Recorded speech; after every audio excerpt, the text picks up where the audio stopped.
Hello everybody, this is AG here, and welcome once again to the Indianapolis Motor Speedway. Tomorrow is the big day, the running of the 9th Indianapolis 250. 33 drivers in the race for 100 laps around this 2.5 mile speedway. But today, it is the last practice session, the Carb Day practice, the most unnecessary thing of Indy 250 week. It holds no significance to anything, but it's one last little preview of the drivers before we get to tomorrow's big race. 33 drivers in the field, 3 drivers did fail to qualify, and those drivers include Justin Zeidel, Richard Kingart, and Chris Reynolds, but all 10 of the Indy 250 only drivers made it into the show, and 23 full-time drivers for this year's Indianapolis 250, including our pole sitter, Ethan Lewis. Should be a very exhilarating race tomorrow here from the Indianapolis Motor Speedway. We are just as excited as everyone else for this event, and definitely intrigued to see who wins this 9th running of the Indianapolis 250. Here's Ace Garcia. He'll be starting in the 7th position tomorrow. Great opportunity, a great starting position for this race. And those guys starting in the inside lane are going to have the advantage at the start of the race. But as we get on throughout the event, pretty much anyone can win it when it comes to pit strategy and the whole field cycling through. Of course, we may not see too much cycling through in tomorrow's event. However, we'll probably see a lot of passing for the race lead, and it really is going to come down to the last lap. Here's Nicholas Samadeo, 2-time winner of this great race. He will be starting in the 14th position. Of course, he almost was going to start on that inside lane, but right at the end, that's when Brendan Wilmington pushed himself into the Fast 9, and that pushed everyone back a spot, and that's going to cause both Samadeo and Fitzwater to start on that outside lane. So going to be interesting to see what two of the biggest hitters in this race are going to end up doing. Of course, Jesse Turner, another guy to watch out for, I do believe, in the number 38 machine. Very experienced driver right there. And Elijah Gordon. All of those guys have at least 20 wins on the channel and have won in the Haas IndyCar Series in the past. The only one of those 4 who have won here in Indianapolis, however, is Nicholas Samadeo, and already an issue on Nathan Faden. Not exactly what you want going into the big race. Faden will be starting 25th tomorrow, but they do not want that to happen tomorrow, or otherwise they're not going to get the race victory. Tough break there for the 00, but it's a good thing it happened now and not tomorrow in the race. And he's kind of in the middle of the racetrack there. Fitzwater had to take evasive action to avoid him. Should be a fun race, as it always is. We anticipate passing being a little more difficult than it has in the past, at least as the run goes along.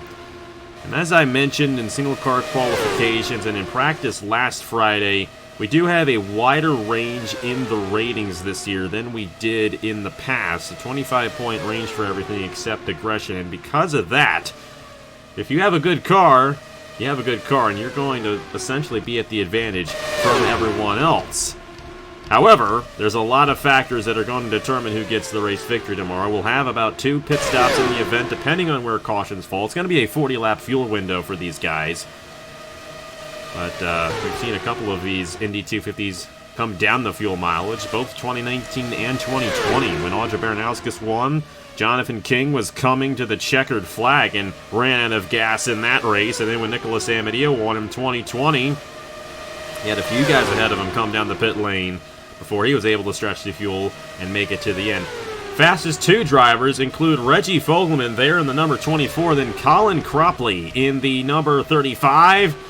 The 81 of Jay Knapp just went to the top of the board there, and he must have gotten a great pull off of Igor Brother. The reason why the times are so much faster here is because we had the draft. In single car qualifying, they were out there on their own. They were about a second, or in some cases 2 seconds slower than some of the fastest times that we are seeing right now. But in the draft, with that toe in front of the driver ahead of you, you get a very fast lap, and these guys are definitely going to be pushing speeds upwards of 220 miles per hour around this 2.5 mile speedway tomorrow. So definitely going to be a very thrilling race. And of course, one thing these guys have to watch out for is 3 wide. And if you go 3 wide at any point on the racetrack, particularly in the corners off the exit of the corners, we could see a big accident. We've seen it happen many times before in this Indianapolis 250. We may end up seeing it again. Zach Winkle will be starting alongside Ethan Lewis on the front row tomorrow. A great place to start for Winkle, who definitely love a rebound here from this season. It's not been the best of seasons for this team. Of course, now they're under new ownership with All Motorsports, but Zach Winkle definitely excited to be starting on the front row for the Indianapolis 250 tomorrow, and his teammate Brock Nelson was able to make it in. Brock Nelson will be starting in the 30th position, but speaking of pole sitter, there he is, Ethan Lewis. Last year's Indianapolis 250 champion as well, going to be starting right where he left off. He led one lap in last year's Indianapolis 250. That was the last lap of the race. We'll see if he leads the first lap of this year's Indianapolis 250. It'll be a bonus point towards the championship for him. And it's in terms of the point standing, of course, you folks saw the point standings at the end of Sunday's video after Indy 250 qualifying. So the bonus points have already been awarded out to those drivers who received the championship points from qualifying. So Ethan Lewis got 10 points for winning this Indianapolis 250 pole. And if he gets a lap led, it'll be a bonus point. And if he leads the most lap, it's going to be another bonus point. And then, of course, if he wins the race, it's still going to only be 50 points. So it's still a single points race, no double points races anymore in the Haas IndyCar series. And how about Thomas Trotzel? First driver to go under 40 seconds for a lap here. And he got a pull there off of Roy Ribbleton, and Trotzel is a guy to watch out for. He will be starting in the 22nd position, but he's had a couple of very good runs in this race in the past. Finished second in 2020, finished fifth in 2019, and I think he's going to have a very good opportunity at race victory this year as well. Of course, teammates with Zachary Fitzwater. Fitzwater has kind of been the star of the show there at North State Racing this year with 3 wins already, but, a little contact right there off the exit of the corner, and I think some of these guys might be taking some evasive action with these guys coming into the pit lane. You got teammates right here, and teammates on a team that's running just this race. Gary Corelli and Will Parrish. Of course, Gary Corelli was fastest in single car qualifying on Saturday. He'll be starting in the 5th position, which is a great place to start. And then his teammate there, Will Parrish, in the 51, will be starting in the 17th position. Roberto Crown Jr., the owner of this team, got both of their drivers in, and they're going to have a very good opportunity going to victory lane. Brendan Wilmington is up to 2nd, and Wilmington's one of these guys who I think is going to have a very good shot at race victory. He's going to be starting in the 8th position, but this 79 machine, consistently one of the best cars in the Haas IndyCar series in the past. Didn't win the Indy 250 in 2020 when Chase Harris was driving this machine, but definitely watch out for Brendan Wilmington, who finished 2nd in last year's Freedom 50. Max Anderson's going to have a good opportunity at winning this race as well, especially considering he's starting in the exact position Ethan Lewis started in last year when he won this race. Of course, Max Anderson has not found too much success in this race, a best finish of 11th in 2017.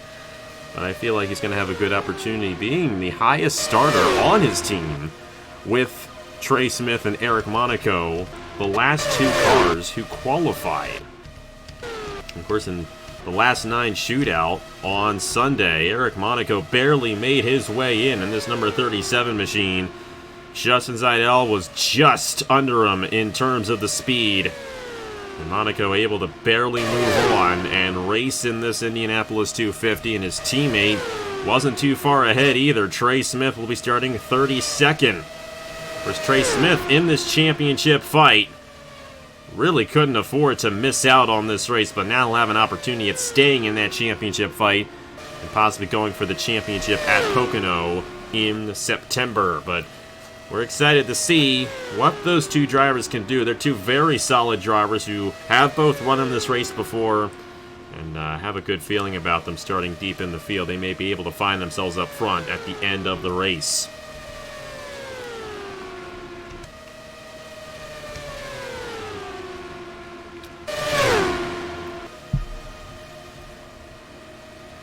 There's Ethan Lewis moving to the inside of Colin Cropley. One thing we're going to see tomorrow is probably a group of drivers, maybe about 3 or 4 drivers pull away, and it's going to look like those 3 or 4 drivers are going to be the threats to win the race. But if we get a late caution, the gates open up, and that's exactly what happened last year with Ethan Lewis. It happened in 2016 as well when Aaron Walpole won this race, and it could very well happen again tomorrow. just going to have to see. You never know when the cautions are going to fly. You never know how many you're going to get. We've had anywhere from 2 to 6 cautions in this race, so a pretty wide range of yellows. A lot of it just depends on the weather as well. That also is a huge factor in how fast they're going, how fast they're passing each other. That is how aggressive these guys are, and we do have a slightly lesser experienced field this year than we have in years past, so maybe a little bit more aggression. A lot of younger drivers looking to get a big victory on the channel, including Landon Smith Jr., who won the Freedom 50 last year. Be driving here for American Motorsports this year, and starting in the 15th position. Definitely feel like he's going to have a good opportunity at winning the race as well. I mean, a lot of these guys are solid picks. John Andrews starting 3rd. John Andrews is going to be his 5th Indy 250. I know he's going to be a threat to win this race. Obviously, you can't count out Nicholas Samadillo, 2-time winner. But the good thing about this race is that you never know who's going to win to the end. And even though it may seem like someone's going to pull away with a race victory, one thing can happen and then the whole thing gets turned over on its head. That's the beauty of this racetrack. Number 51, Will Parrish has gone to the top of the board. 39.960.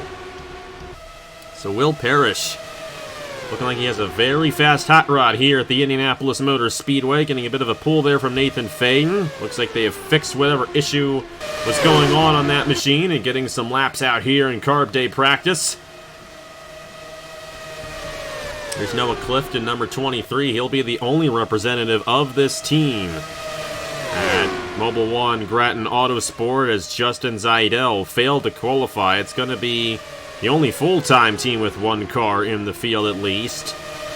And definitely a tough one there when Justin Zaidel failed to qualify for this race. So definitely intriguing to see what this team can do, knowing that all of their resources are going to be going to Clifton for this race.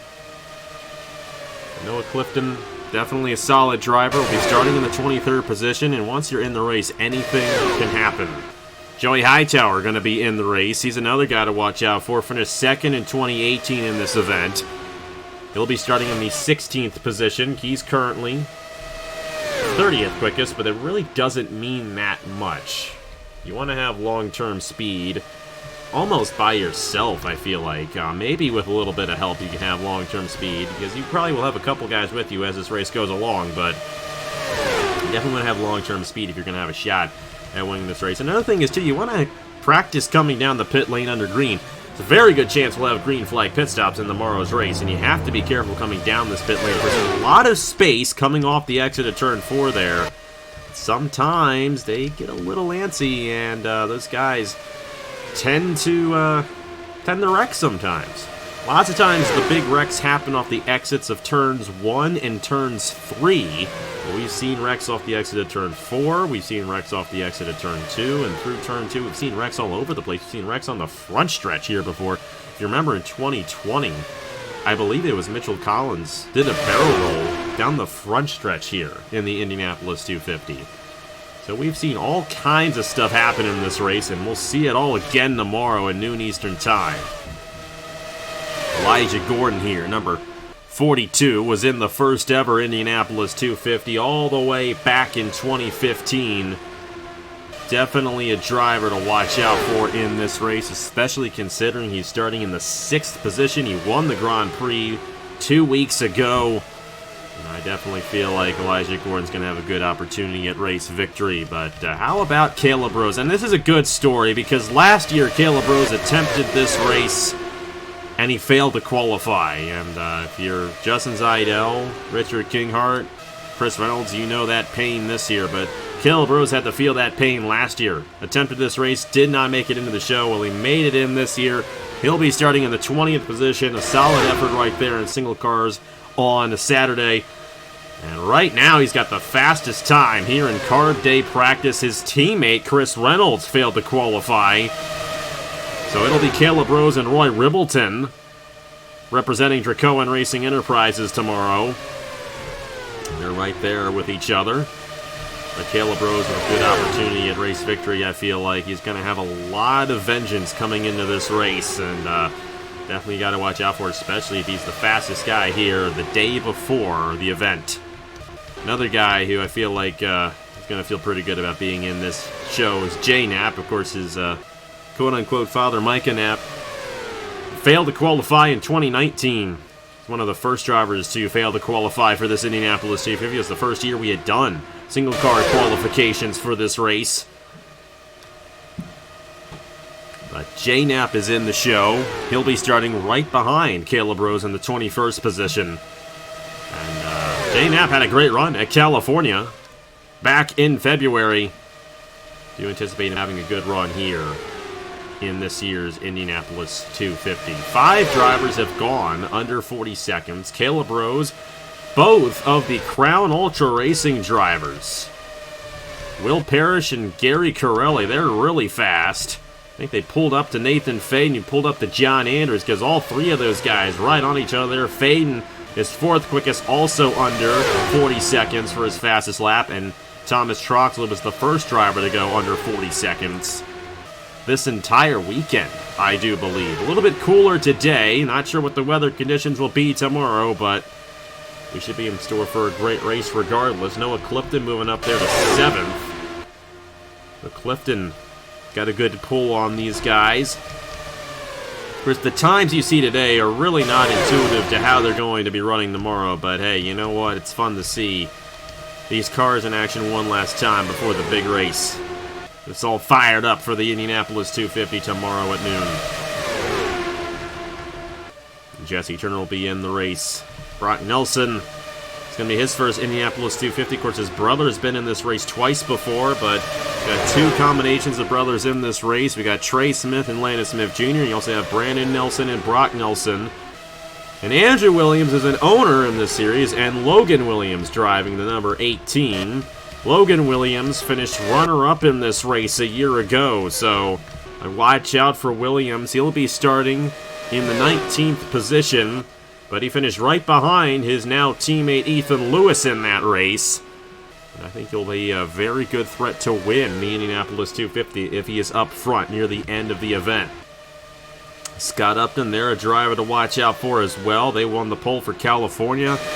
They're going to be starting 4th tomorrow, so very good run in qualifying for him. But Scott Upton, outside of that pole at California, hasn't been that good of a season. Could turn all that around here at the Indianapolis Motor Speedway. And there's Trey Smith, we mentioned him. Keith Kent was the only, or one of 2 Indy 250 only drivers, I should say. He was in that last 9 shootout, but he was able to make it in. He'll be teammates to Ace Garcia and Nicholas Amadio in this race. So Northern Racing, Christopher Alfie, they're going to have a lot of strength. And then Igor Barreto as well, one of those guys who's been in this race many times before but has not found much success. His best finish in this event is 15th. Came in 2020, 2 years ago. So Barreto there in the number 80 machine with a good opportunity of possibly having a shot at this race victory, but he'll be starting deep in the field in the 31st position. So we'll have to see how they go, but just like Ryan, or should I say not Ryan Durrani, but Dracoan Racing Enterprises, NS Racing, going to be without one of their full-time drivers, Richard Kingart, so it's just going to be Elijah Gordon and Igor Barreto in the show for the Indianapolis 250 this year. I don't think we have many teams that have 3 drivers in this race. As a matter of fact, I think the only 3 teams are Northern Racing, Wisconsin Speedworks, and Ryan Durrani Incorporated. Those are the only 3 teams that have 3 cars in this race. They might get a slight advantage in the Owners' Championship because of that 3rd car qualifying its way in. But then again, another thing to remember too, once you get to the 26th position, every position from 26th on back is only worth 1 point. So it goes all the way down to 26. But then once you get to the 26th position, 27th, 28th, 29th, 30th, 31st, 32nd, 33rd, doesn't matter where you finish, 26th or 33rd, you're still going to get just 1 point awarded for the race. So there's not much to be gained in the back of the field. You actually want to finish as if it were a regular full-time race. Caleb Rose, still the fastest here in Carb Day practice. And it looks like he will maintain that fastest time here.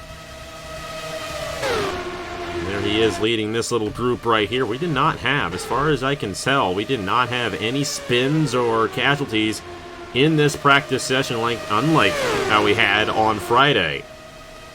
So that's a good sign for these drivers. Hopefully they have a nice clean race tomorrow and have ourselves a great finish. And who knows, we could be seeing Caleb Rose battling for the race victory in the Indianapolis 250. Whoever's going to win this race will be remembered for a long time as the winner of this race. Max Newworth won the first one, then it was Christian Master, Aaron Walpole, Luke Rainey, Nicholas Samedillo, Audra Baranowskis, Nicholas Samedillo again, and then Ethan Lewis. Only two of those drivers will be racing in this year's Indy 250. That's Samedillo and Ethan Lewis. There's a very good chance that a new name will become an Indy 250 champion tomorrow, probably around 1:30, 1:40 p.m. Eastern Time. It'll probably be around the time the finish of the race occurs. But the race will start at noon Eastern Time tomorrow. We're excited for it. And Ethan Lewis will be leading us to the green flag for the 9th running of the Indianapolis 250. That'll do it for Carb Day practice here from the Indianapolis Motor Speedway. Caleb Rose fastest. Doesn't mean too much, but watch out for those guys who run under 40 seconds. They could be very fast tomorrow. Take a look at the rest of the results here. And Ace Garcia and Ethan Lewis, the pole sitter, 32nd quickest. But you know what? Doesn't matter. What matters is the race. And that's tomorrow at noon Eastern Time. Ethan Lewis, Zach Winkle on the front row to lead us to the green flag for the 9th running of the Indianapolis 250. Thank you guys so much for watching. We'll see you guys tomorrow. Micah will be in the booth with us for the Indy 250 tomorrow, so we're excited about that. We're excited to see who gets the race victory in the biggest race of the year. Thank you guys so much for watching. Congratulations to Caleb Rose for being the quickest here today in Carb Day practice. And we'll see you guys tomorrow for the Indianapolis 250. I will see you guys later.